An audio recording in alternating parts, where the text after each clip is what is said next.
Ready for the mosh pit, shaka bra.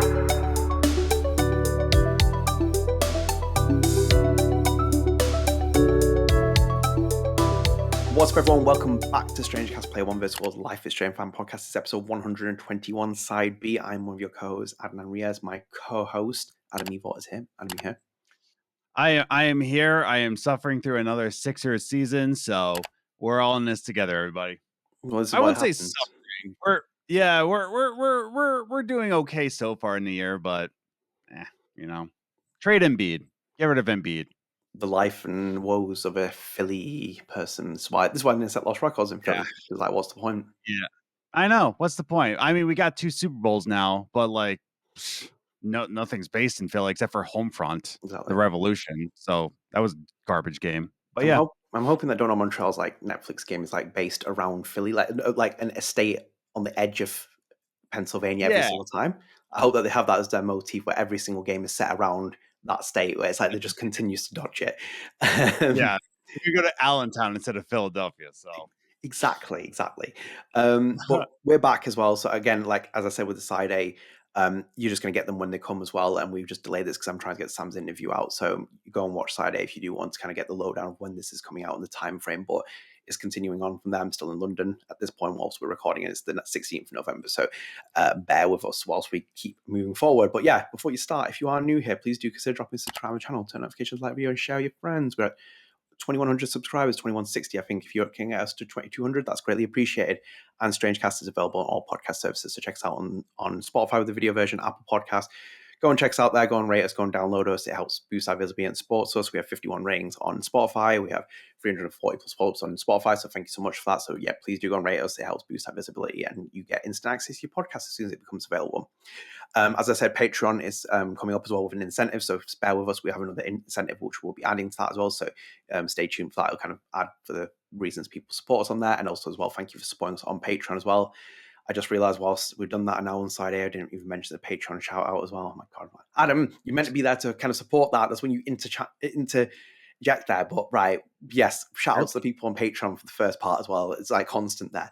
But yes, I'll shout them out at the end of this. If I don't, then game over for you.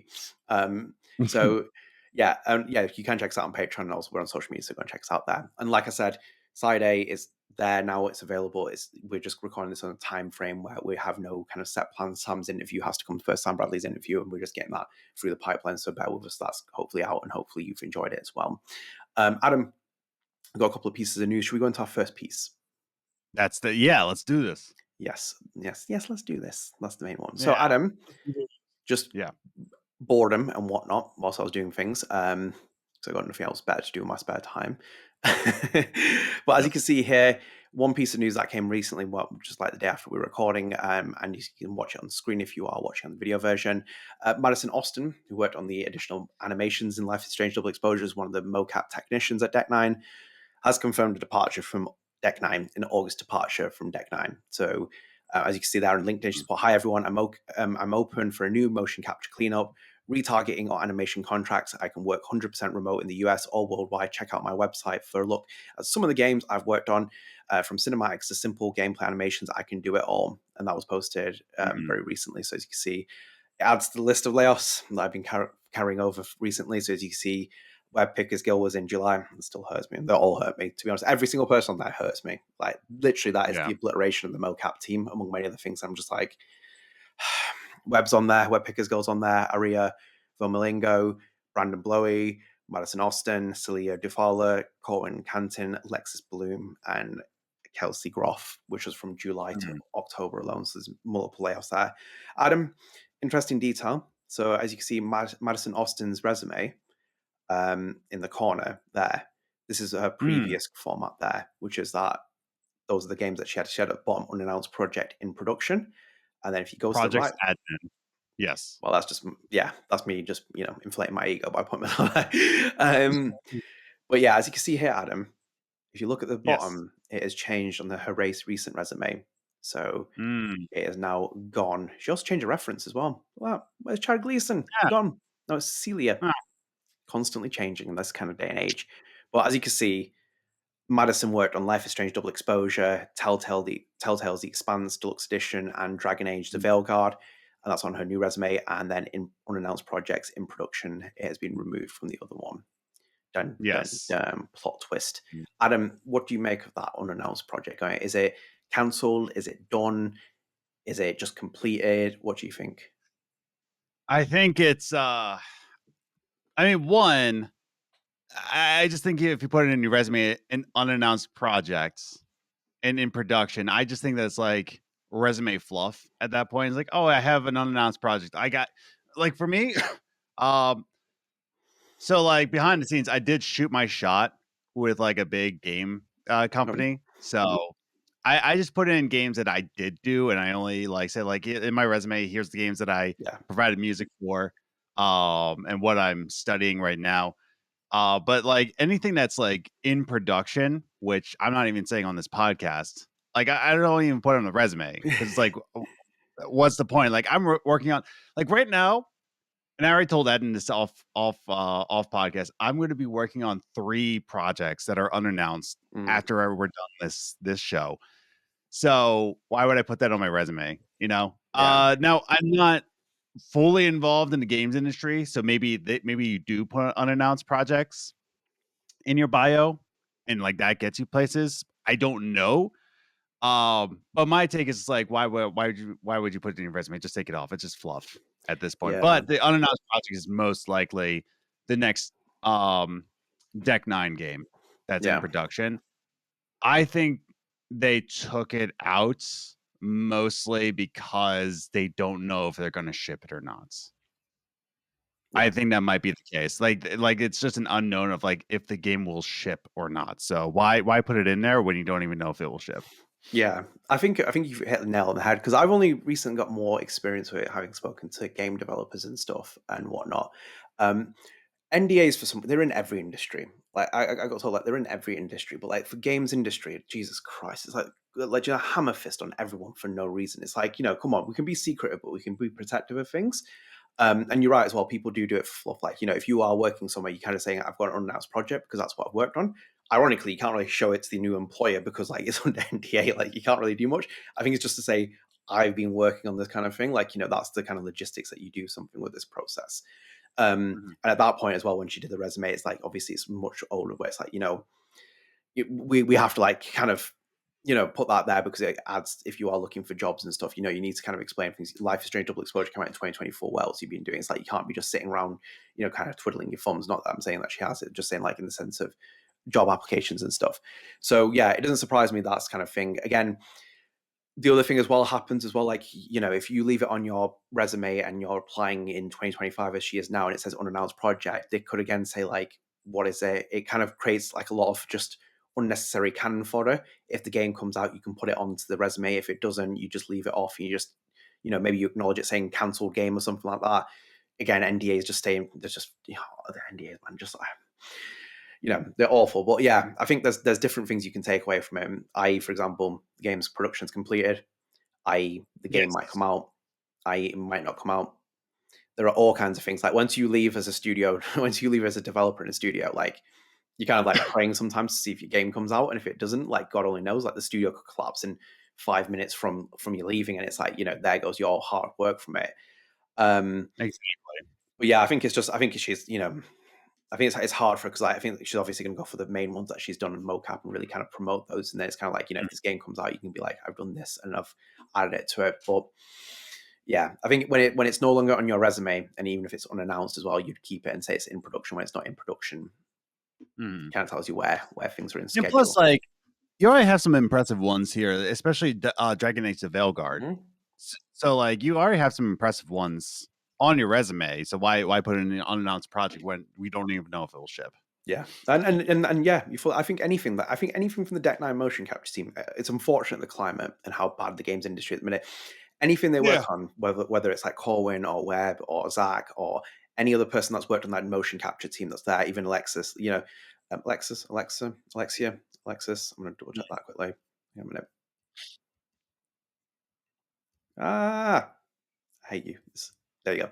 Alexis. Yeah, sorry, Alexis. Yeah, I think like anything that you can do with those kind of motion capture team, the one that Deck 9 did, I think all of those people should always hold their head proud because every single game has been great on the motion capture side. The Expanse, True Colors double exposure. I don't think you can fault them for the motion capture. What they did was what they did. The only unfortunate part I see sometimes is thinking that Deck 9 should have invested in the long term, because there was a lot more mocap stuff they could have bought in that made this process a lot more even advanced for their kind of capabilities. But again, short-term blindness that you get for this kind of thing, you need to constantly evolve and keep changing. So yeah, shame. 100%. But yeah, it'll be It is. interesting to see what happens though. Yeah, well, we shall see. Hopefully, Madison gets a new job.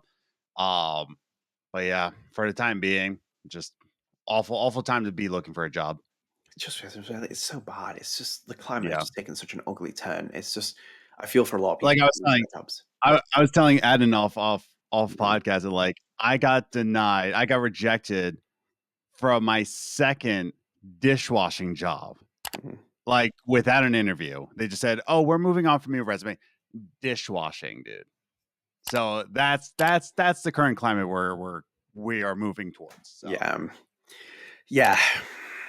God Almighty. Yeah. It's just such a shame. Such a shame with things. Close It's a shame to see anyone losing jobs. It's like, it's just that last one with Jan when we were talking about it. It's like he's facing redundancy, and it's like you look at the art and it's like, come on, man. Yeah. Like, poor. Ridiculous. It's always that higher.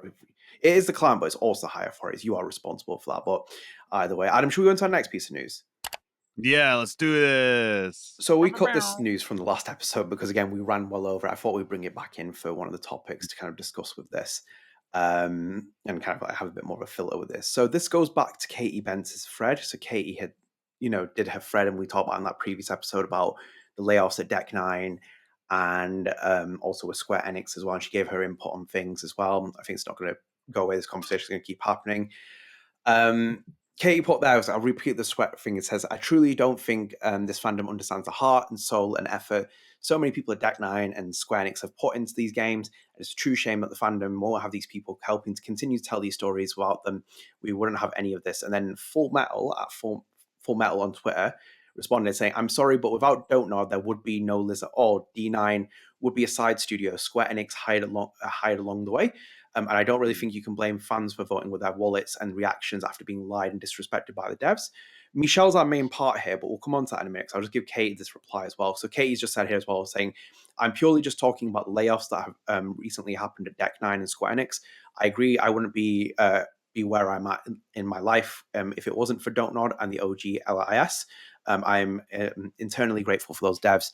Again, I'm just trying to express the need for compassion from the fandom for the devs that have put their heart and souls into the franchise that are no longer with us. I witnessed firsthand how much they care about this franchise stories and characters, and that's all. And then, as you can see, Michel then responds saying, "Thanks for the support, but we don't have we don't have to pitch a studio against another. We're all artists, loving this universe and trying our best. Katy got her part in the franchise through Deck 9. It's normal she is talking about them here." And then the response was from Full Metal saying, "Thank you for your kind words, Michel, but it's hard not to pitch Don't Nod against Deck 9 where representatives / writers from Deck 9 either gloss over Don't Nod's role in the franchise or rewrite from Life is Strange 1 and 2 to suit their own narrative. As a fan of Life is Strange 1 and 2, it hurts me." So I'm going to go off on this one. Respectfully, Adnan, I'm going to go off respectfully here. There is a difference between a fan and somebody on the inside. That somebody knows the inside baseball. Let's just put this out there that game development, music, film, all of your entertainment is a magic trick, right? It's an illusion to you, and you only see what's happening in the trick. Now, a true magician knows the secret of that sleight of hand. They know like how to get your attention, where to revert your attention, right? So what I'm trying to say, like the magician is like the one that understands what's going on in the background. You're only seeing what's coming in out of the magic trick. So for a lot of fans, you see it in the way of just like, oh, well, like, Deck 9 is only a studio because of Life is Strange. Yeah. I get it. You're coming off as a fan, but other developers, other artists, when they see this, they see themselves in this. They see like, I'm also somebody in the inside. I'm also the magician. I would hate that I'm gonna ditch the magician allegory No, here go for it. because no, What I would say is explain it all as it is, and then do a too long didn't read kind of thing at the end, where it's just as simplified as possible. yeah, basically like the magician doesn't want to be exposed. Yeah. And that's the thing. Like they don't want to be the one on the inside that's getting cut from the show. They're getting cut from like to say that like, oh well, this magician's only here because of Chris Yeah. Angel. How could Mhm. you do that? It's like, well, Chris Angel's like, I want all magicians. Where I'm ditching the allegory here, I'm gonna like ditch that and go into game devs. Game devs don't want other game devs to lose jobs. Game devs and artists, they're like, I see myself in this and I don't want you to lose your job. It's not like a cutthroat situation. Yeah. Again, I'm not fully into the industry, but I constantly meet with people who are in the industry. Like I go to these meetups, and part of these meetups, and I talked about it on the show, where we meet up and we network and we make sure that we can look after each other. Even in the indie game dev scene, like we look after each other. We see like, what do you need?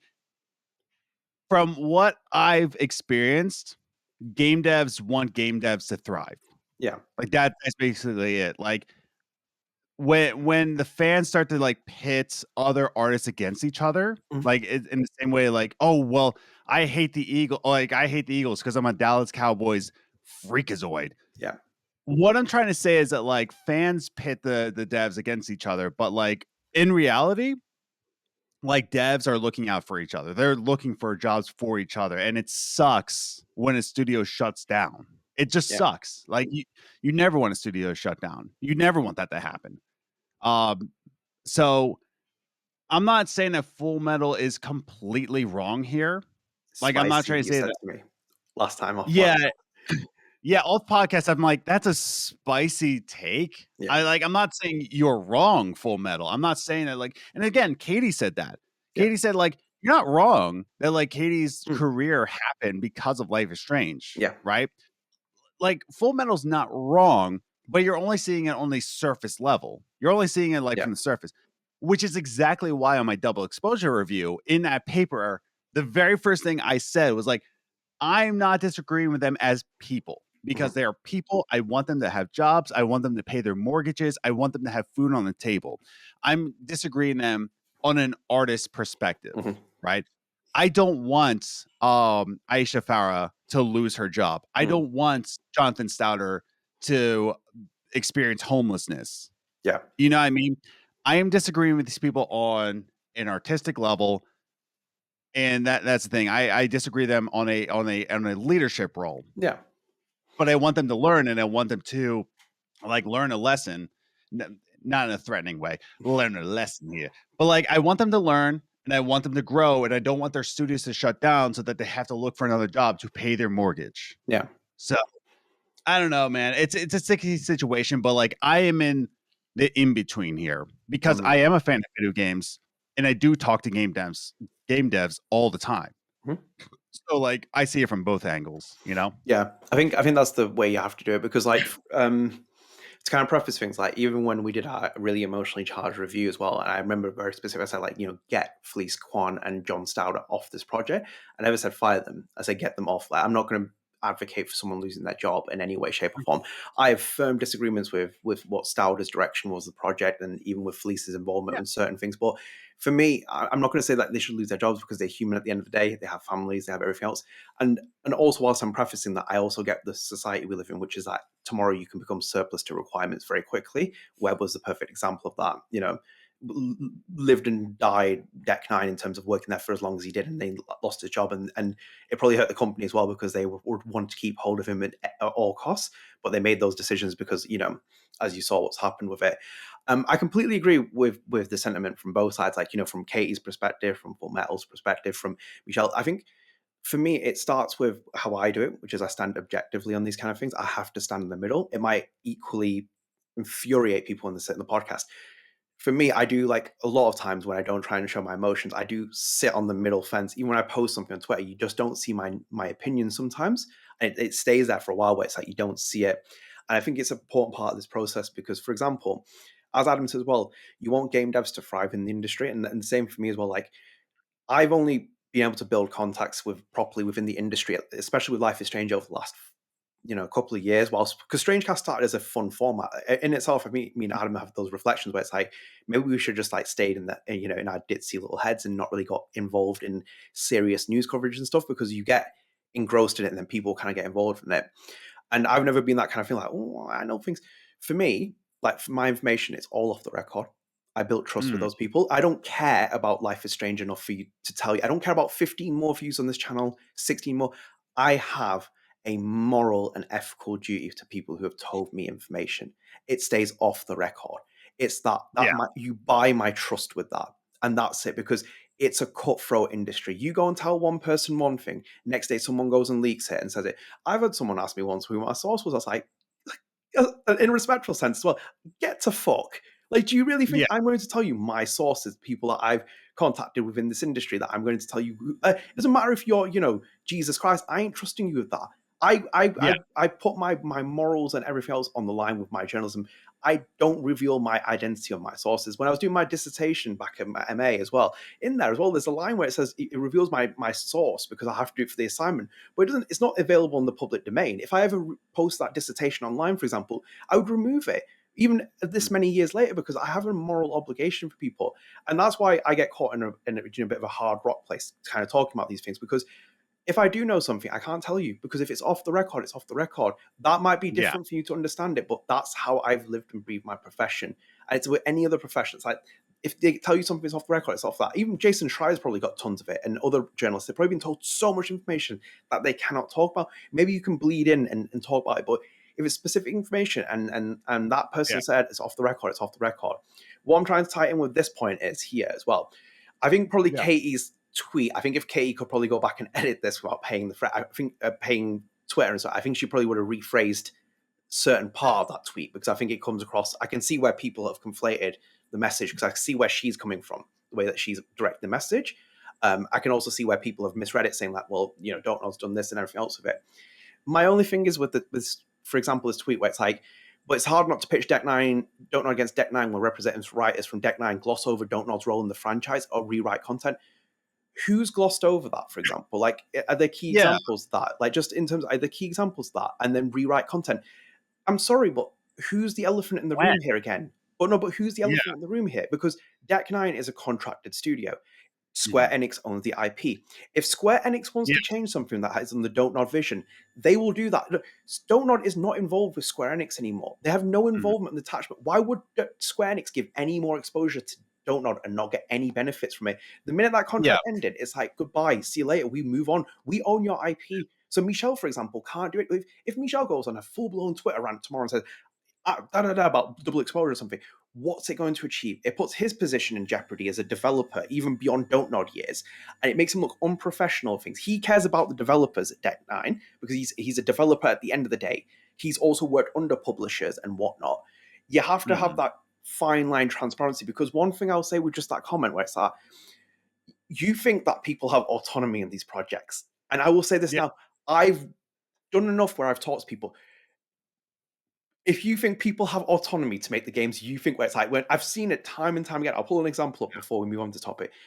They do not. Like, if Michel, people like, because one thing that really irks me more than anything else is someone's like, give the IP back to Don't Nod, or get, no, not give the IP back to Don't Nod, get Don't Nod to come back and make games under Square. Do you really think that Michel Koch is going to get autonomy in the same way as he once did? Life is Strange was a love project that was made, and they pitched it to Square Enix, and Square Enix rolled the dice with it. It turned into a sleeper hit. The minute a publisher gets involved or they have some authority, you will see the effects. Look at, for example, BioShock. Look at the state of that game at the minute, where it's in development hell. Look at Final Fantasy 15. When a developer or publisher get in those kind of things, it changes. Adam could make a album tomorrow and it gets million gross, and he signs for my label. The minute he signs for my label, do you think I'm just going to let Adam make the things he wants, or I'm not going to add things to it? Adam could make the most perfect 10 album track, and I could say I want 5 more because we want to extend it a little bit. And he can't just say no. Even then, like, working with composing for like even just indie devs, right?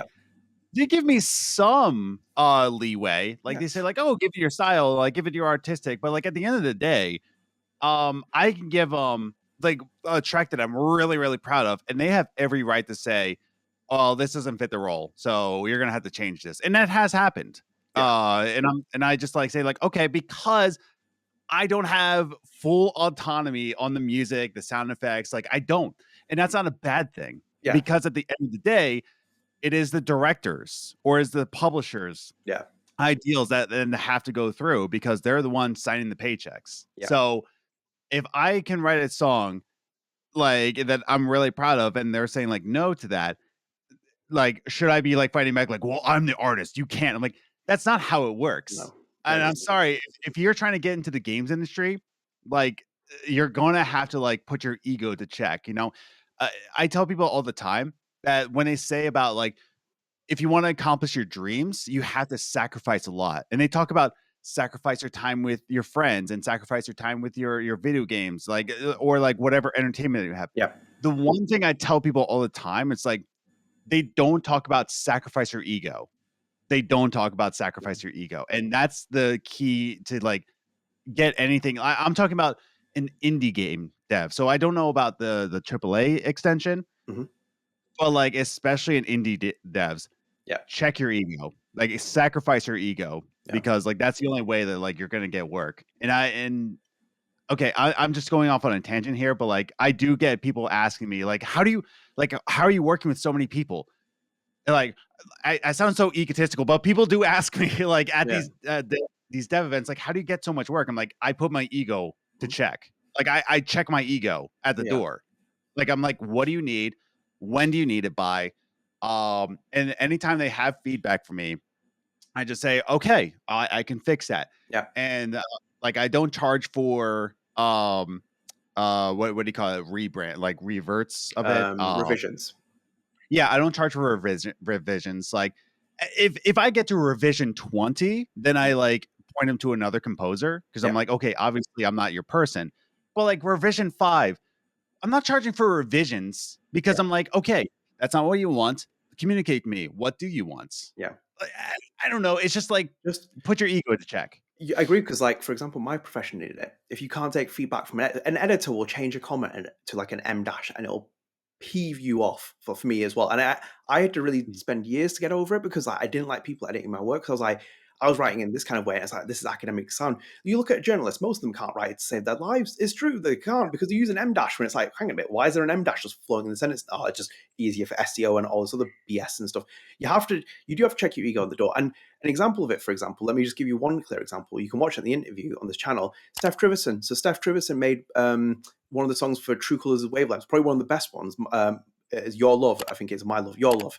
And for example, that's not under Steph Trivison's name. That's under, if you want to find that on Apple Podcasts or even Spotify, it's under Inside Cuts.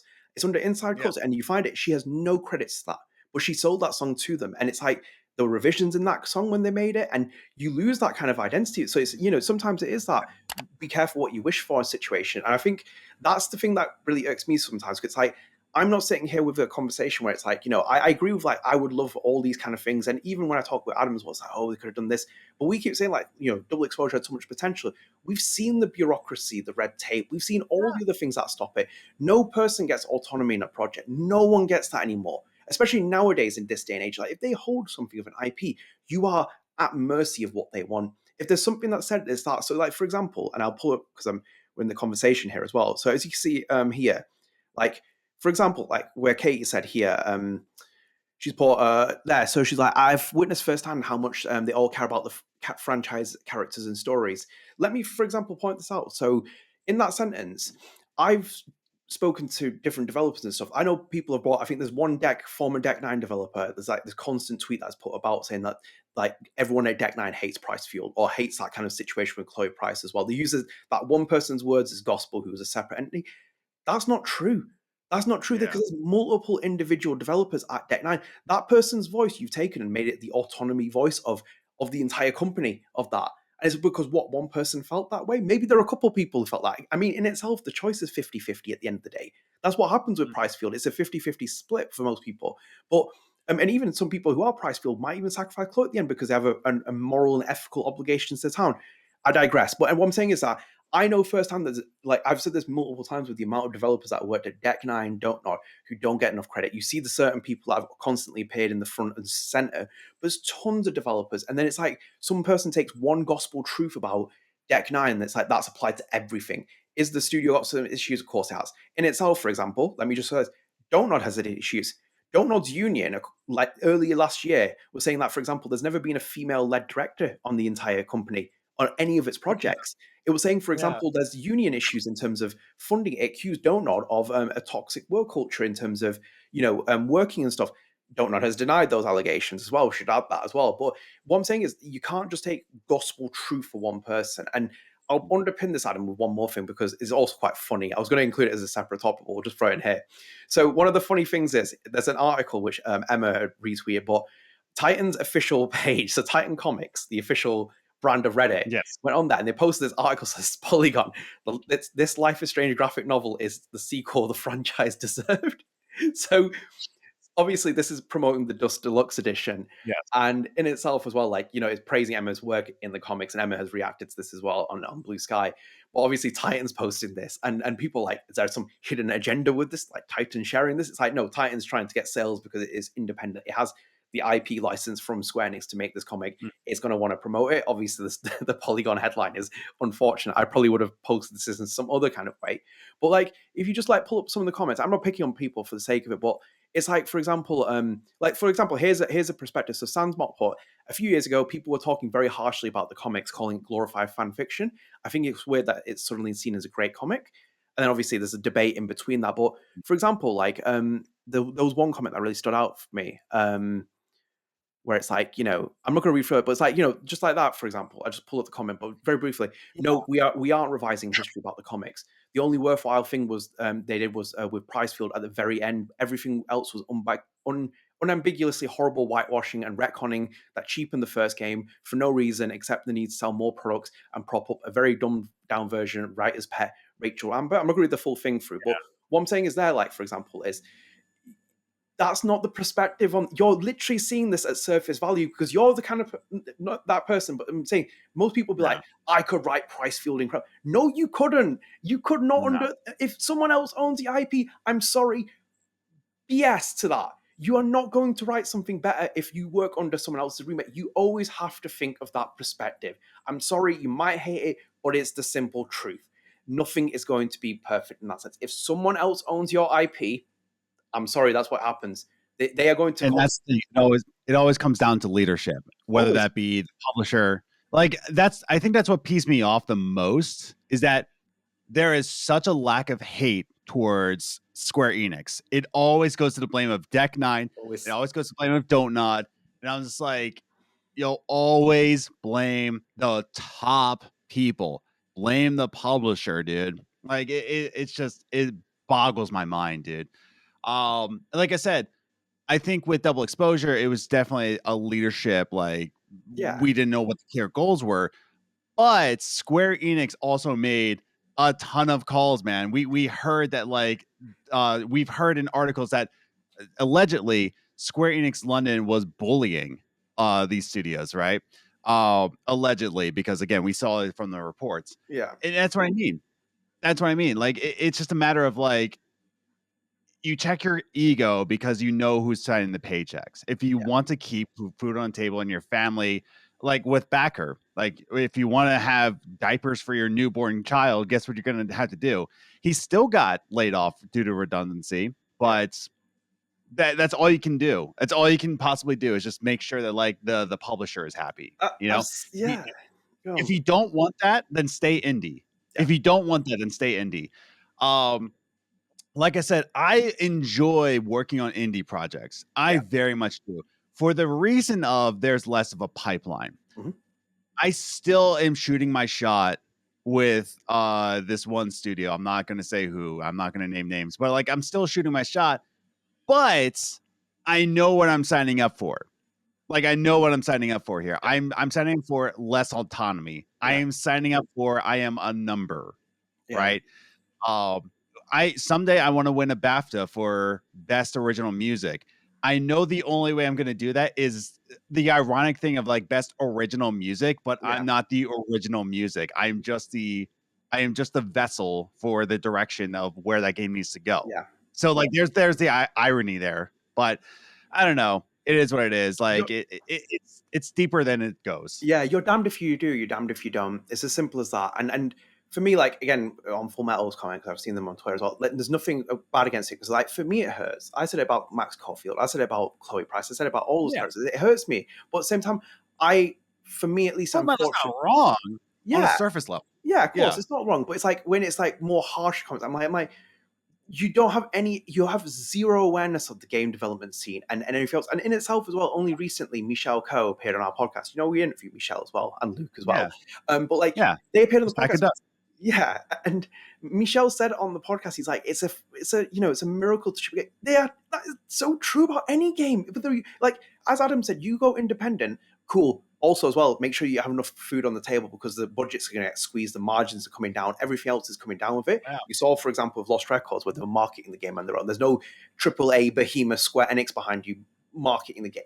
Like, it's just bureaucracy, red tape. You can't systematically. I remember with Emma as well, people were giving so. I'm like, cool. What you need to do is you need to separate two things. You critique Emma Vicelli's content, what she does, what she involves herself, what she's writing, what she's playing. You can't critique Emma for the overall story arc and how it's changing, because that is out of her control. She's a contractor. She's a contractor that's come in to work with this. Square Enix owns the IP. The IP is licensed out to Titan. We literally have a chain of commands here. Do you think Emma comes into the office and she's like, oh, well, I'm going to make this a freeway with Rachel Amber? No, she comes in as a contractor because that's her duty with it. Did she create the characters? No, she was a fan at first. And I'm not even using just her as an example. It's anyone.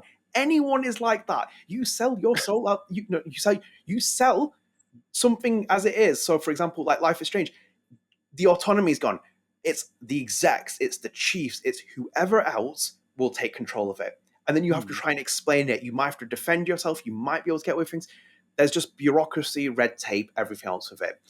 Katy's comments were one of those where I think, like, you read them in different perspectives. I can see where she was coming from with it. I can also see where Michelle's coming from it. I can also see where Full Metal's coming from it. It's a very complicated picture for me. And I've shot myself in the foot many, many times when I talk about it as well. It's like, it's just more about, I just see it from the optics of, like, just objectively. There's no way that the things are just that clear. It's never that clear cut. If you're on the surface level, you can't gauge something on clear cut value. It's the same with me saying, like, oh, I could make double exposure better. I could do. I have a story idea for it. But what happens, for example, if the publisher comes over and says, we need to change that? Then I'm like, shit. I'm like, how do I change this without the game falling apart? All it takes is that 1 minute for someone to say something. That's the thing. When you say, I could write a better story than that, I could write better music for that. But like in the background, a lot of times, like, can you change that? The amount of time I've worked with at this rate, like behind the scenes, I'm working with 8 different devs and 8 different projects, right? The amount of times that I've heard the words, can you change that? Would pay my bills. Like if I had a dime for every time, like, oh, can you make the tempo a little bit different? Can you put the riser here? Can you do this? And can you do that? Like, it's not annoying. It's just, it is what it is. Like, okay, that's my job. Like, I hear your feedback and you're just saying, like, I could write something better than that. Then be the director. You know, like, then be the director. Go ahead. Like, put your hand in all the cookie jars. Like, I don't know. Like, I'm not, this isn't towards Full Metal. This is towards, like, people who are just like, I could do it better. I'm like, I'm not trying to say in a way of just like, you don't even know. It's more of like, it's not as clear. It's just not as, I don't think you understand. Yeah, the amount of hands that are, the amount of committees that are involved, even in indie projects, right? I go under whatever the director wants, right? I do have a lot of autonomy. Like they say, like, I don't have a vision for the music, but here's the switch that I'm going for. So I have that autonomy. But at the same time, if they say, I want it this way, I'm not gonna say, like, go fuck yourself. Like, I'm gonna say, okay, let me fix that. Okay, let me fix that. And I try to do it with as little revisions as possible. That is my job. As little revision. I listen. My whole job is listening. That's all it is.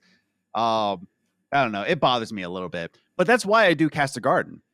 Like, that's exactly why I do Cast a Garden, because nobody's telling me how to do anything right? Nobody's telling me like, oh, you got to do it this way. Got to do it. Yeah. I'm the one that does it. So if you hate Castor Garden, then you can hate me because that is my autonomy. Everything is my call on Castor Garden. So if you hate that, that's on me.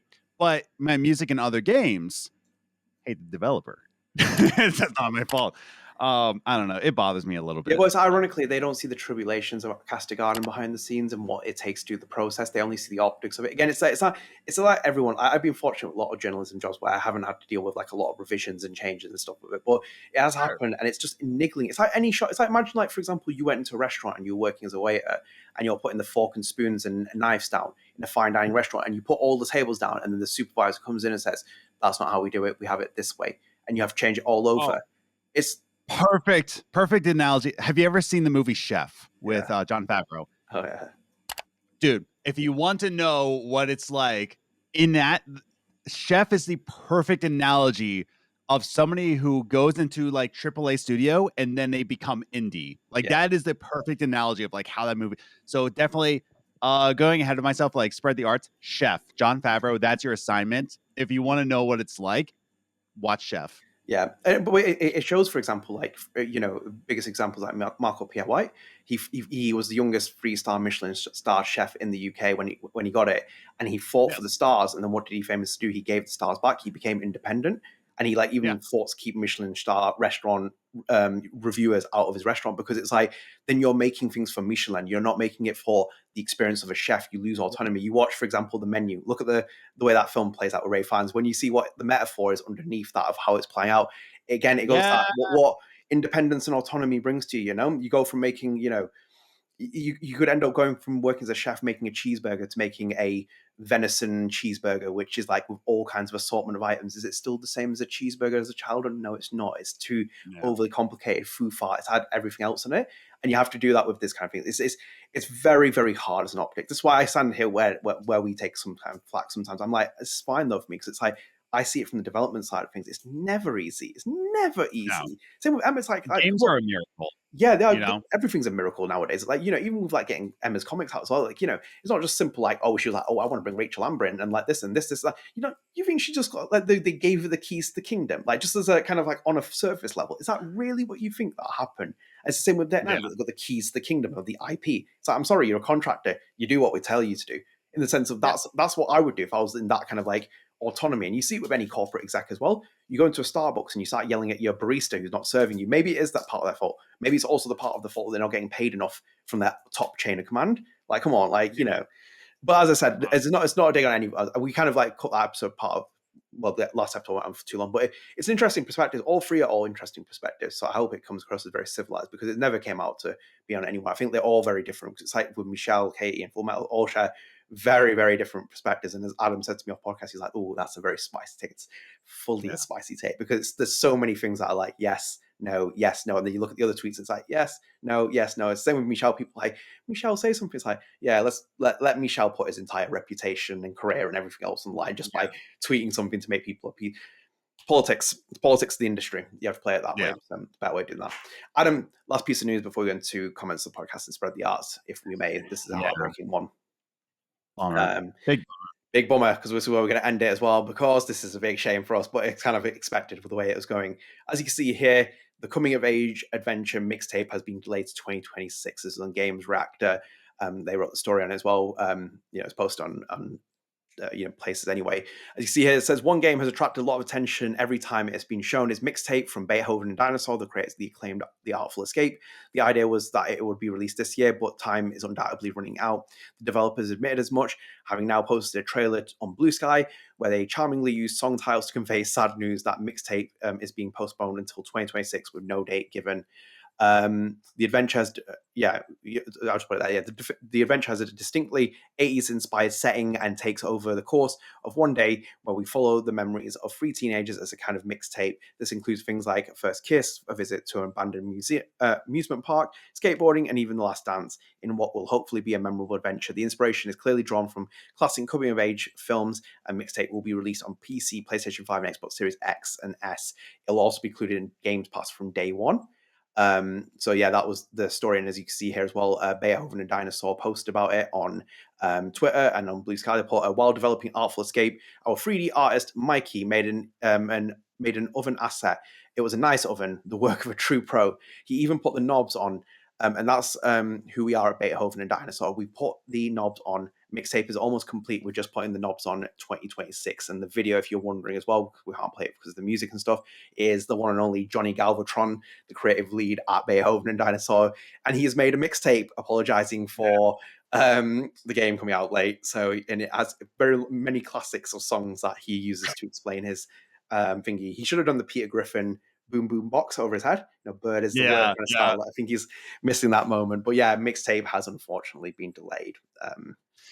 Yeah, and I'm gonna assume this is kind of come out like spring of 2026, because if they're just putting the knobs on at this point, what they're trying to say is like they're just making sure that it's polished, that it's ready to go, any bug fixing.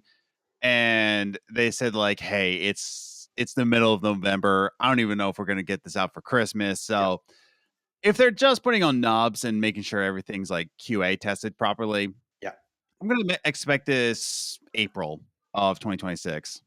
Do you know what though? Beethoven and Dinosaur and Johnny Galvatron. Johnny Galvatron's the kind of guy who'd put this out with GTA. He's like, yeah, screw it. Let's put it out next to GTA 6. They're delaying it. I'm delaying it. It's that time frame. Screw you guys. It'd be November. Yeah, I'm gonna say they're gonna do April or May. Because now, like you said, like Grand Theft Auto is now out of the way into November, so they have more of a light in that spring era. So, for sure, I would say like probably, April, May, June, like that. I'm gonna say April though, April or May. Yeah, I think it's realistically it'll come in the first quarter of 2026 because it seems like they were making progress. They've shown demos off. They've gone to different events. I know Annapurna had its thing, not too long ago. We covered that in passing with things, and then also and then also Beethoven and Dinosaur making this. Yeah, it's look. I think the holiday window probably would have been better, and I think they're probably gonna have to get people's appeal back and energy and put more towards marketing and stuff to get it. I think also as well as Beethoven and Dinosaur, this doesn't need to be a sleeper hit of a generation kind of thing. Like, the funding and the budgets and stuff are probably cheaper. It is a shame. I was very excited for this. I'm more than happy to wait for it. I think it looks very exciting as a project. And for them to push it back, it was inevitable. We're in November at this point. When else are they going to put this game out? And also as well at the same time as well, Dispatch is out as well. Like maybe it's just worth getting it away from everything and just kind of maybe an open pocket. Lost Records came out at a time when had it had a bigger publisher on marketing with it, maybe it could have cut through a bit more, maybe because it wasn't as busy in certain places in terms of games coming out. But generally speaking, very, very exciting nonetheless. And it's one of those, it's just a shame that it has been delayed. But I was saying to Adam as well, there's a video here if you do want to watch it on Back Pocket. It's a big long interview with Johnny Galvatron. And in there as well, Johnny Galvatron talks about Kojima coming playing the game because he's showing it off. He's like, Phil Spencer has it. And then he's like, Kojima turns up and plays, quote unquote, plays. I'll explain in a minute. But as you can see in here, there's one part that makes me laugh.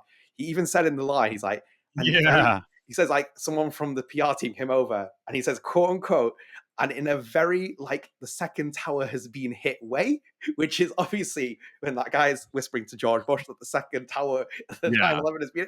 I'm like, what? That's such a wild reference. But I also had to put this one as well, which is another. Look, I don't, George Bush, in itself was already a whole bunch of problems. I was joking to Adam as well, saying that the real president died recently, Dick Cheney.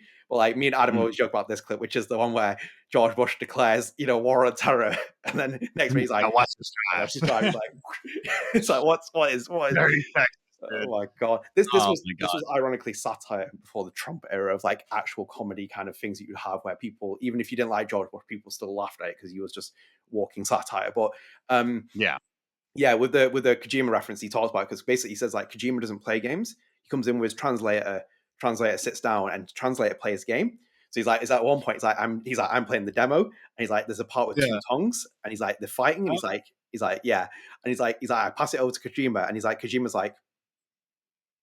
And he's a touch. He's like watches him play the entire demo, gives him 2 thumbs up, and then leaves. And it's so crazy. That's insane. But no, I think this is gonna be a special game. And like they said, they're just putting the last little touches onto it. Yeah. Kojima loves it, so I think we're gonna get a good game out of this, and I think it's gonna come out in the right time frame.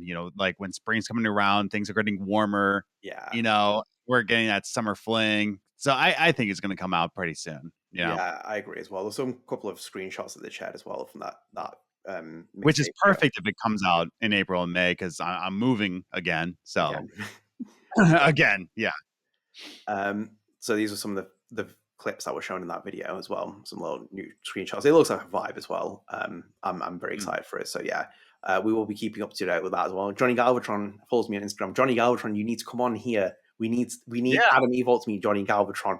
It's literally like he's literally your on character persona. It's so funny though. In that interview with the Kojima one, he's like, sometimes people feel nervous about showing the games off, but not me though. And it's like, I'm like, oh my god.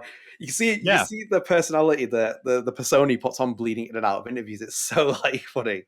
Put your genitals on a table. It's fine, like show it off, baby.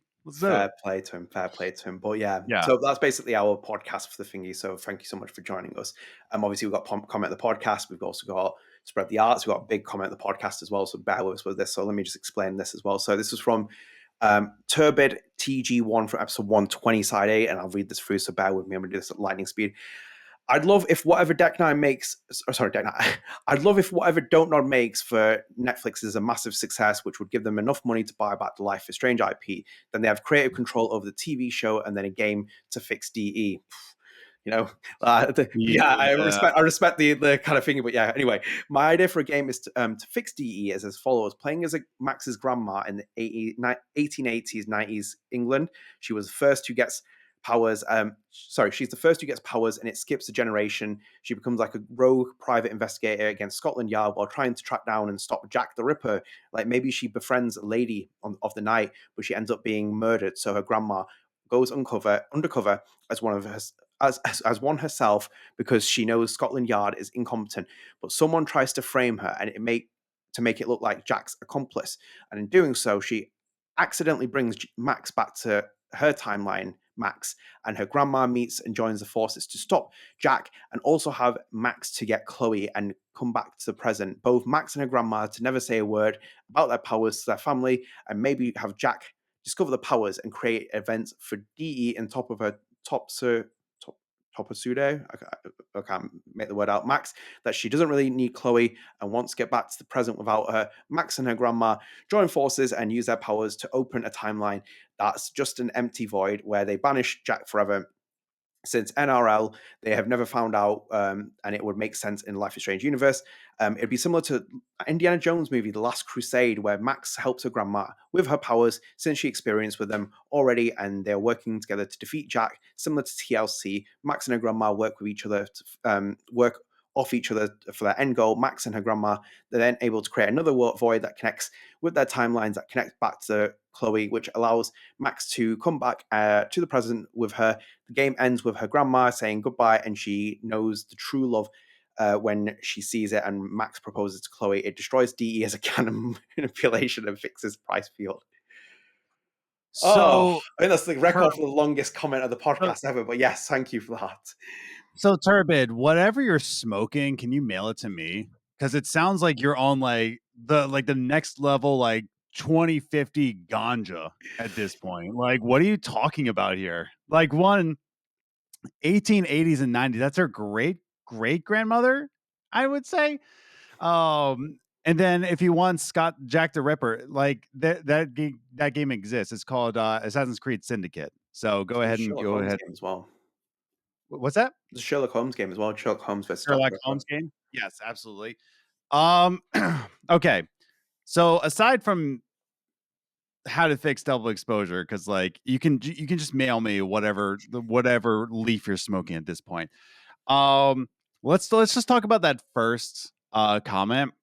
I love whatever Donut makes for Netflix. As Matt says, will give him enough money to buy back Life is Strange IP. I don't think. Well, like, would they give enough money to buy back Life is Strange? That's a question. Like, that's debatable, right? Also, who's saying they're going to sell it? That's what I mean. Like, who says they're going to sell it? But like, the debate wise, that's negotiable. That's an argument. I don't know if that's the goal to like get money so they can buy back Life is Strange. I don't think that's in their pipeline. I don't really think they're really interested in that. No. I think they're just interested in keeping the studio open. Yeah. Like that's the thing. Like whatever money they're getting from Netflix is not going into buying a new toy. It's to keep the house running. Like that's the real plan. So unfortunately, I don't think they're going to buy back the LIS. With Netflix, they're just going to make sure that the electricity stays on so that they can like hire more people to do other games. So, yeah, you definitely created a story here. That there is story here. Square Enix is going to green like that. I'm telling you straight up. That is a melatonin dream if I've ever seen one in my entire life. So because this actually comment is a really good example, for example, of the conversation we were having before about the Katy thread and Michel's response. What happens, for example, if Square Enix tells you to remove Jack the Ripper? What are you going to do next? That's what I mean. That's the development process, isn't it? They always say something like that. Because I've worked with some indie game devs that, again, I'm not going to say who, but like they're very stubborn in a way of just like there's a good stubborn of like standing your ground, and then there's a stubborn in a way of just like, well, this is what I do. This is it. Like if you don't get it, then you don't get it. How dare you? It's like, yeah, and that's why you're here. Yeah. Like you need to get rid of the stubborn. You need to get rid of the ego. This isn't on Turbid, but like, yeah, like how do I get so much work because I put my ego to the door, you know? Yeah, and another example as well, because I'll say it's one of our Patreon users, which we're forever grateful for, said to me start a Patreon about 2 years ago, and then Adam spent about a year every single week, month telling me to do it, and I had to like, I still have a lot of issues with it because it's like, you know, for me, that's why the Patreon is built the way it is. So it's like if you want to support the channel, then that's amazing and that's really helpful for us. But even Adam will hear it every time. Like I try and overpopulate the Patreon as much as I can with incentives because I look at other people doing it and I think it's so pariah mentality of just taking other people's money and not giving back to them. I said to Adam as well, like eventually after he cracked me as well, it's like, you know, I was like everything stays free as well as like, I'm not locking other people out the content of the channel. It's like everything has to be free. There's extra incentives, but you get everything. I hate it. I hate going and seeing streamers where it's like, oh, if you're a Patreon user, you can live stream it. I don't care. It's like, you know, if you want to DM me, DM me. If you want to DM Adam, go and find him on Instagram and Blue Sky. I'm like, he'll get back to you. I'm like, I'm not some holier than thou God complex, you know? Like, if I can make someone's day for like 5 minutes, I'll respond. If I don't, it might take 15 years, but I will try and ultimately get back to people. Well, I feel like with the conversation with that comment as well, like, I love the imagination. I really do. It's very, very nice as well. And I say that in a serious way as well. But I think, like, you know, all you have to do is take that to the publisher and then bang, they say Jack the Ripper out there. And it's like, no. Or they transport you to Mexico instead of England. What are you going to do then? What's she going to do then? Is she going to, like, you know, are you going to put on Latin American and like Max is fighting Fidel Castro and Che Guevara? Are we going to change that kind of plot line? Yeah. It's very, very, I think the one thing I took away from that, one thing that they did miss in parts was time manipulation going back further, you know, back to the future-esque. Yeah, exactly. You know, but yeah, good for you. Like I said, I want to get your hopes up that the Netflix deal is going to buy back Life is Strange. I don't think that's the goal. I don't think it's the goal at all.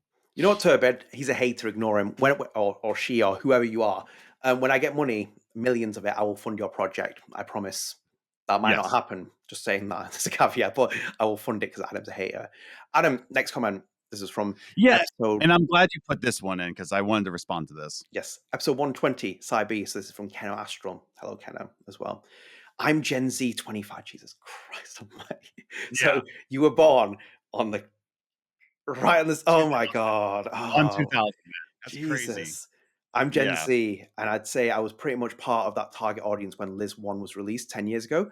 I'd say it's mostly a mix of the youngest millennial and oldest Gen Z players. I agree with that. The oldest Gen Z players was around 18 when Liz 1 was released, which is crazy to think about. Yeah, because that's why Zoe Furagod links with it, because Zoe's not too much older than Keno there. So it's like, it makes sense for that as well. And also as well, I think the other thing with Keno as well, you'd say, are you a Zillennial or a Millennial or as you know, a Gen Z? Yeah. Gen Z or Zillennial, so it's like you have that overlap. Anyway, as for the state of the franchise, yeah, it's insanely grim right now because you ask yourself, why would Square Enix bother funding another game that's basically DOA? And if they pretend DE2 doesn't exist and continue with a new protagonist and a story like TC, it will also make fans angry. They've put themselves in such an awful corner, and in the end, the fans cannot be blamed, which I find is which is why I find it crazy to see tweets like Katy's essentially blaming the fandom for not wanting to consume a product they're not interested in. This is how you manage to alienate the remaining fans even more. This is a shame to see the wave of layoffs, but this isn't only a Deck 9 issue. It's a gaming industry issue as a whole. This was bound to happen and was happening even before DE was poorly received. Without them, we wouldn't have any of this. You mean no double exposure? I mean, I'll take it. The original story exists thanks to Don't Nod, not Deck 9, and I'm not a fan of the very fan servicey Before Storm either. I hate double exposure, but I wish all the people who lost their jobs that they may find stable work again, and hopefully that they get onto something that they enjoy. Yeah, and I'm glad you put this in because I would say Life is Strange, the first one does strike well with Gen Z. Yeah. Like we were kind of like guessing of like, does it really? But like as soon as they put in, where is it? That the oldest Gen Z was around 18. I'm like, yeah, actually, like we were seeing it as millennials from reminiscing from that time, but they are in that time. So I'm a firm believer that Zillennial is a thing because, like, even with Kylie, when I did my interview, Kylie Brown, Kylie is a Gen Zer, but she acts like a millennial. Like, she remembers those late millennial things as well. So, like, for me, she is a Zillennial. I would say that this is a Zillennial game because I think Zillennial carries over to the age of when TV changed and games changed and things changed. So, I think if you're in that bracket, I fully agree as well.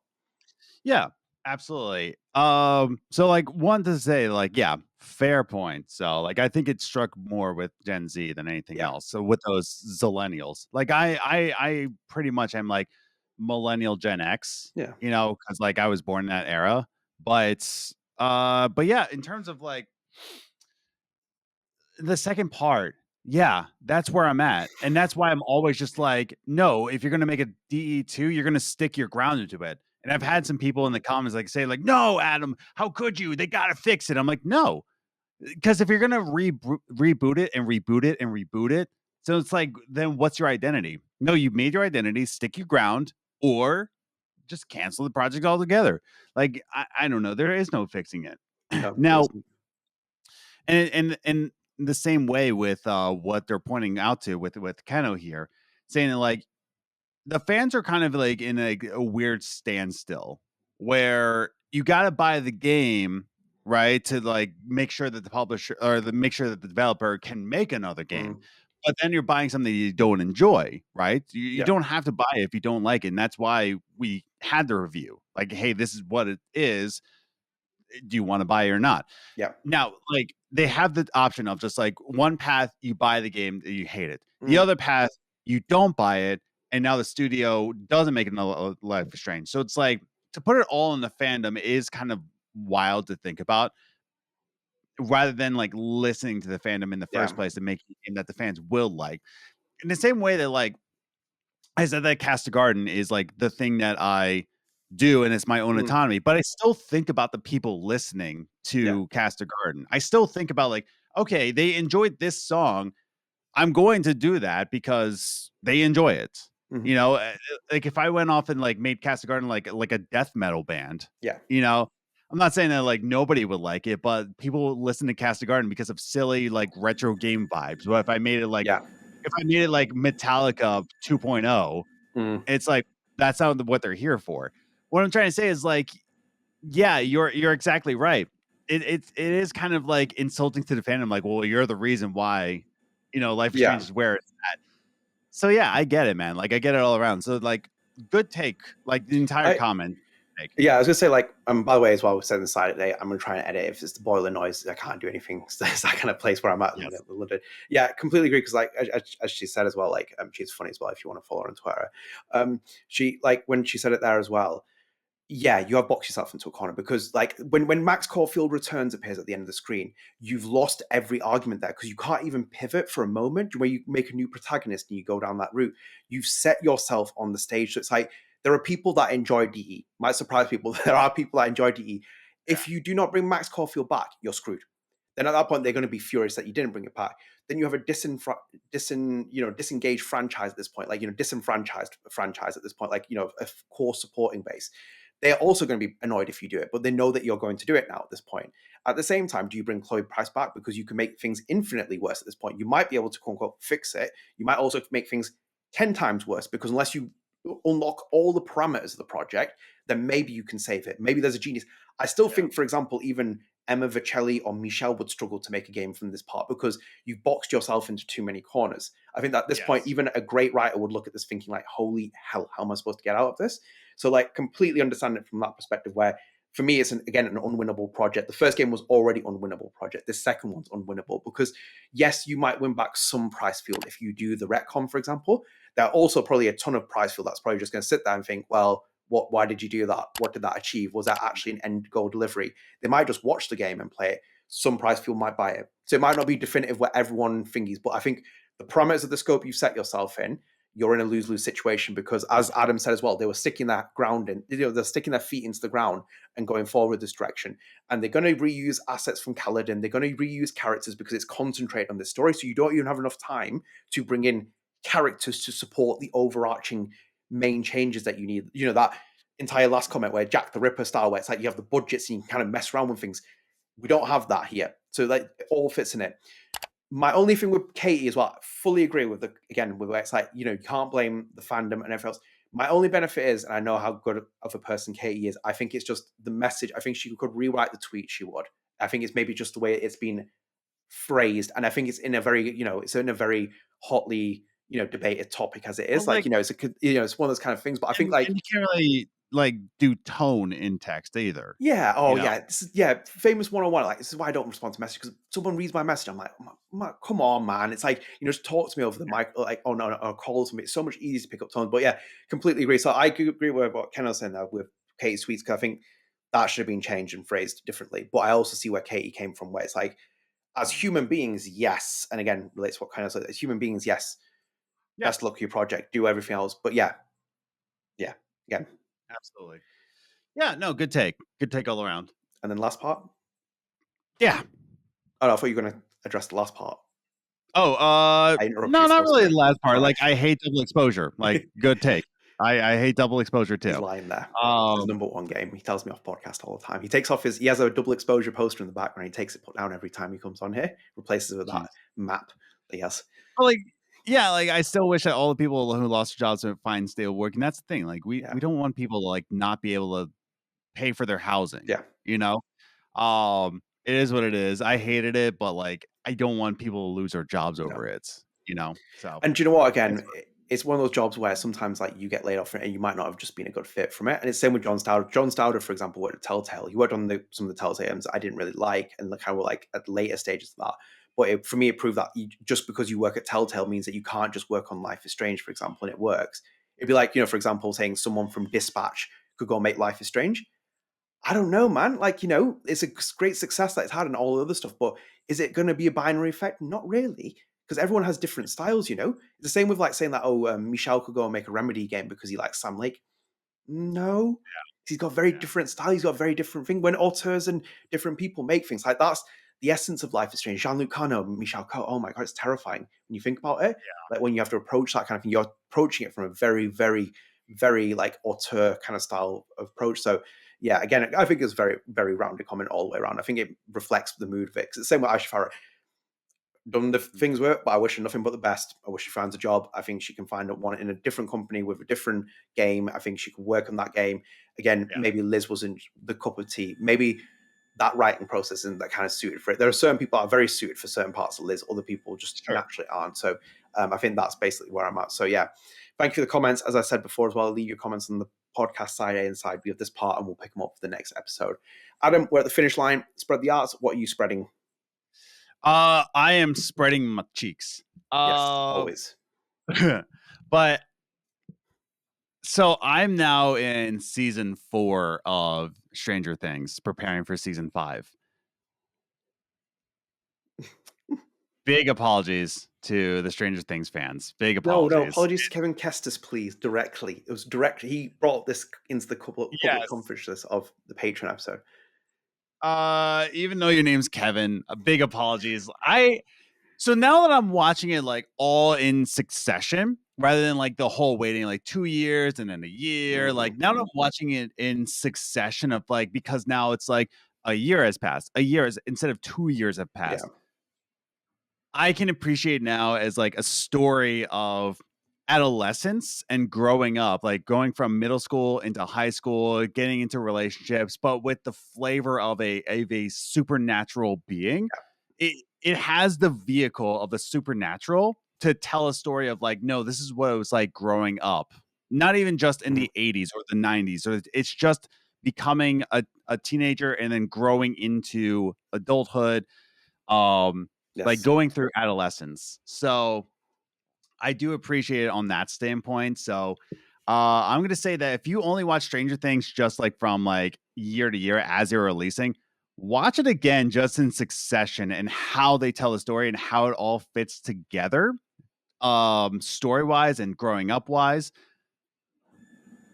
I apologize, man. Like it actually like comes through as a puzzle piece, but I was only watching it piece by piece rather than seeing the whole puzzle on that broader picture. So yeah, There we big go. apologies to Stranger Things fans. First it was Life is Strange 2, now it's Stranger Things. We're getting a list of things. He has checked his ego at the door and he is My ego. apologizing. We're gonna get him a Bill Yeah. Clinton style like dispatch Oh box where he boy. can apologize. He's like, I Great. apologize. I don't want to be compared to Bill Clinton right now. Like that is yeesh. So but yeah, no, like it's definitely one of those things that like I'm gonna spread in the arts of just like not just Stranger Things, but like Stranger Things as a whole. You know, so yeah, it is kind of it is wild to see it all And- like pieces put together. And do you know what, Adam? It's funny you say the pieces because I was going through London and with my brother and we went shopping in HMV. Oh, the Stranger Things merchandise is out. Fandom. That's what it is. Yeah, It's probably one of the last it's fandoms. It yeah, really is. yeah. Unfortunately. Yeah, I've seen it everywhere. I've seen like there's so much merchandise. I was like, my God, they're kicking this. This is where again, because like when we're talking about like when Kiddo mentioned the age as well, it's like with us as well. Like, I remember Friends being big. Like you, unless you remember those periods, you need to like really look at what is defined as a fandom. Because like for example, Dispatch has a fan base. It's not a fandom. It's a fan base. Yeah. Yes. Fandom is just when it blows everything. Like the minute it happens, like bang, it's like you'll see it as well. They'll release an 11 toy. And it's like Lisa Lionheart is there. And then it's like, they'll release 11 with a hat from season 4. And then Smithers is in the crowd being like, it's 11 with a hat. And he goes on rushes of that instead of Lisa Lionheart. Great Simpsons reference, But like, that's what it is, though. It's a fandom. So when you said it and you felt about it, it probably does change your perspective because it's come out. The Stranger Things releases were just, the TV release schedule became a little bit. It really hits with TV shows like that. Like, Lost came out consistently, for example. Same with other TV shows, same with films and games. They have to come out in a continuous cycle. If Life is Strange had come out over 2 years, for example, would it have had the same success? No, not a chance. No. You saw what happened to Life is Strange 2. It had even more of a rough period of trying to get. I know that's in a completely different story and stuff, but it's still release period-wise, it did hit it. So, yeah. Very interesting pick, though. I'm glad that you did that as well. And Kevin Kestis has got his apologies there as well. The other Kevin will get his vengeance soon as well at some point, I'm sure. So my spread the arts is we watched a film last night because I was in London. So I've been chilling. I've been spending time with my lovely nephew and my sister-in-law, my brother-in-law, my brother. Like, add that one there. But yeah, we were watching a film called The Oddity, which they picked out as a horror film from 2024. Independent. Okay. Very good. Very good. It kind of reminds me that there's good films out there. I'm not going to give more about it. I would say go and buy it or go and pick it up. It's an independent horror film. I'm definitely sure it's independent. Let me just double check that. More or less, it looks like it's independent. Yes. Wildcard distribution. Yeah, it's a smaller one. It's a smaller one. It had a budget of 1.9 million. Is that budget 1.9? Oh my God. No, box office was 1.9 million. Sorry. Box office was 1.9 million. Very few actors that you'll probably be able to recognize. It's on Blu-ray, DVD, etc. Go and have a look. It has a 96 on Rotten Tomatoes. Yeah. I'm going to say something which I'm going to say, don't watch the trailer. Just go and watch it. I'm not going to give any more details of it. My approach with horror films and anything horror related is always just to get a recommendation and go and watch it. Never read about it. Never go and watch anything. Just go in there blind and see what you think. I would approve of it. I think it was a good film we watched last night. So that would be my spread of the arts. But yeah, one of those kind of ones that's like a little bit of a rare gem that might fall off the public consciousness. So as you will.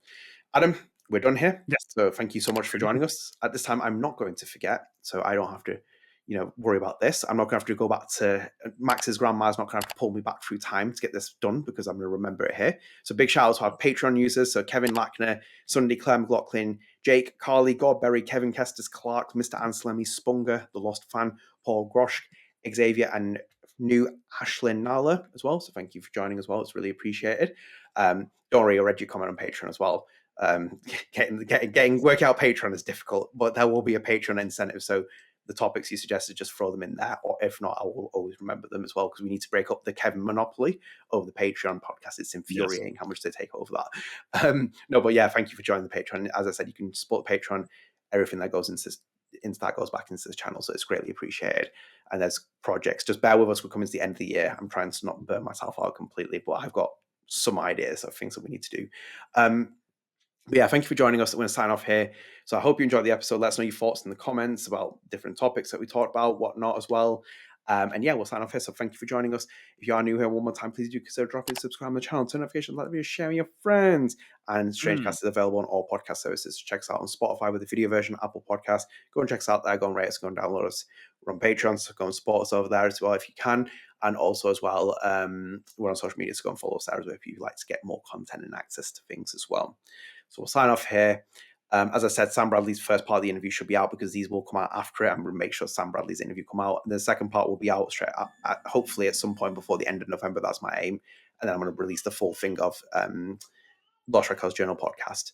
So yeah, I can hear my nephew at the minute, so he might be picked up on the old podcast. So yeah, we're going to sign off here. Right, guys, take care. See you later. Bye. Bye. Ready for the mosh pit, Shaka Bra.